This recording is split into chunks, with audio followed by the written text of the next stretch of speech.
Assalamu alaikum, dear brothers and sisters. What if I told you that the people closest to you could be the biggest test in your life? We often place trust in others based on what they say or how they appear, but not everyone around us has good intentions. Some individuals are so skilled at pretending that it's nearly impossible to see their true nature. Islam teaches us that it's our actions, not our words, that truly reflect who we are. It urges us to be cautious about the company we keep, as bad influences can harm our hearts and our faith. The Prophet Muhammad, sallallahu alaihi wasallam, advised us, saying, "A person is on the religion of their close friend, so be mindful of whom you befriend." In this video, we will explore 7 signs that someone might be harboring harmful intentions, warning signs many of us overlook until it's too late. These signs are not just cautions, but also lessons from Islamic teachings that help protect our hearts, faith, and peace. One such sign is that they thrive on drama, always blaming others. Here's a familiar situation. Wherever they go, chaos follows. Friendships fall apart, conflicts arise, and trust erodes. Yet, in their view, they're innocent, simply caught in a storm that always seems to surround them. Islam teaches us to avoid creating conflict and division. The Quran reminds us, "Do not cause corruption upon the earth after its reformation." But for these individuals, drama fuels their existence. They will stir up sensitive issues, spread rumors just loud enough to be heard, and then feign surprise when things escalate. Their common excuse? "I was just trying to help." The Prophet Muhammad, sallallahu alaihi wasallam, emphasized the importance of bringing people together, not tearing them apart. He said, "Shall I not tell you of a deed that is better than fasting, prayer, and charity? Making peace between people, for disputes and bad feelings destroy good deeds." If someone's presence always seems to bring more problems than solutions, it's time to distance yourself. Protect your peace by refusing to participate in their theatrics and focusing on relationships built on trust and sincerity. They're always the victim. But somehow, it's your fault. You know the type. The ones who are never responsible for anything that goes wrong in their lives. Somehow, it's always someone else's fault. Their boss was unfair, their friends betrayed them, and even the weather seems to conspire against them. But if you look closely, you'll notice one common factor in all their problems: them. The Quran reminds us to take accountability for our actions. Whatever of good reaches you is from Allah, but whatever of evil befalls you is from yourself. However, an evil-hearted person will never acknowledge this. Instead, they'll flip the script and make you feel guilty for things you had nothing to do with. They might say things like, "I wouldn't have been so upset if you would just listen to me," or "Why didn't you warn me sooner?" As if you're responsible for their decisions. The Prophet Muhammad, sallallahu alaihi wasallam, emphasized the importance of self-awareness, saying, "The strong person is not the one who can wrestle, but the one who controls themselves in times of anger." If someone in your life consistently plays the victim while subtly blaming you, take it as a red flag. Protect yourself by recognizing the pattern and refusing to take responsibility for their mistakes. Remember, a real friend takes accountability. They don't hand you their baggage and call it a gift. They always have something to say. And it's never positive. You know that person who finds a flaw in everything? The weather's too hot, the food's too cold, and your success? Oh, that's just luck, not hard work.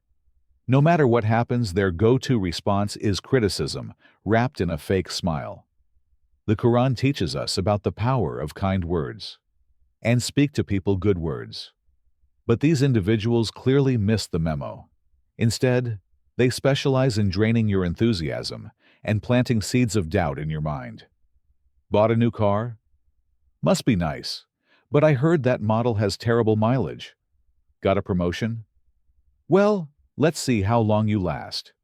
They just can't help themselves. The Prophet Muhammad, sallallahu alaihi wasallam, warned us about negativity, saying, "The believer is not a fault finder." Here's the thing. Their words aren't about you. They're about them. Their constant negativity is a reflection of their own insecurities. But don't let them bring you down. Protect your peace by recognizing their behavior for what it is, a desperate attempt to dim your light, because they're afraid of how brightly you shine. They take credit for things they didn't do.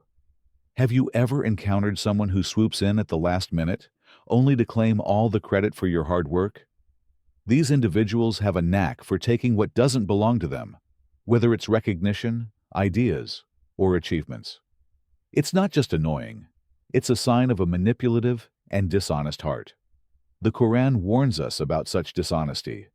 And do not consume one another's wealth unjustly, or send it in bribery to the rulers in order that they might aid you to consume a portion of the wealth of the people in sin, while you know it is unlawful. These people crave attention and admiration, even if it means stepping on others to get it. They might downplay your contributions, exaggerate their involvement, or twist the narrative to make themselves look like the hero. And when confronted, they'll find a way to shift the blame or act innocent. The Prophet Muhammad, sallallahu alaihi wasallam, highlighted the importance of honesty and humility, saying, "Whoever claims something that does not belong to him is not one of us." If you notice someone repeatedly taking credit for things they didn't earn, it's a major red flag. Protect yourself by setting clear boundaries and ensuring your contributions are acknowledged. True success is built on effort and integrity, not deceit. They enjoy watching others fail, even in your own family. Here's a hard truth. Sometimes, the people who secretly enjoy seeing you fail aren't strangers. They're members of your own family. It's a harsh reality, but it's something many people face. Instead of cheering for your success, they quietly hope you'll stumble, driven by jealousy, competition, or unresolved resentment. The Quran warns us about envy and its destructive nature. Do they envy people for what Allah has given them of His bounty? You might notice it in subtle ways. Dismissive comments about your achievements, a lack of genuine support when you need it, or even backhanded compliments that leave you questioning their intentions. It's not easy to accept, but these behaviors often stem from their own insecurities. The story of Prophet Yusuf, alayhi salam, is a timeless example. His own brothers were consumed by jealousy, plotting against him to the point of throwing him into a well. Yet, Allah elevated Yusuf, alayhi salam, above their envy and turned his hardship into greatness. This story reminds us that even when those closest to us act out of jealousy, we must stay steadfast and trust Allah's plan. The Prophet Muhammad, sallallahu alaihi wasallam, also emphasized the importance of unity and sincerity within families, saying, "He who severs family ties will not enter paradise." If you sense this kind of behavior in your own family, it's important to approach it with wisdom. Protect your peace by setting boundaries, maintaining your sincerity, and turning to Allah for guidance. And remember, your success isn't dependent on their approval. It's a gift from Allah, and no one can take that away from you. They are quick to gossip and backbite. Let's be real. Gossiping is one of the easiest traps to fall into, and some people make it their life's mission. They'll sit down with a smile, pretend to have your back, and then turn around and twist your words when you're not there. Worse still, they'll happily drag others into their toxic conversations, spreading rumors like wildfire. The Quran warns us strongly against this behavior. And do not spy or backbite each other. Would one of you like to eat the flesh of his brother when dead? You would detest it. What's even more troubling is that these behaviors often come from people you'd least expect: friends, coworkers, or even family. They mask their gossip as concern, saying things like, "I just thought you should know," or "Don't tell anyone, but..." But in reality, their goal is to stir doubt and division. The Prophet Muhammad, sallallahu alaihi wasallam, described the severity of this sin, saying, "The gossiper will not enter paradise." In today's world, gossip has found new platforms: social media, group chats, and even public comments. People hide behind screens, thinking their words have no consequences. But as Muslims, we know that every word we speak or type is recorded. If you notice someone constantly engaging in gossip, take it as a clear warning. Remember, if they're comfortable gossiping about others to you, they're likely gossiping about you to others too. Protect your peace by refusing to participate. Change the subject, walk away, or remind them gently about the harm of backbiting.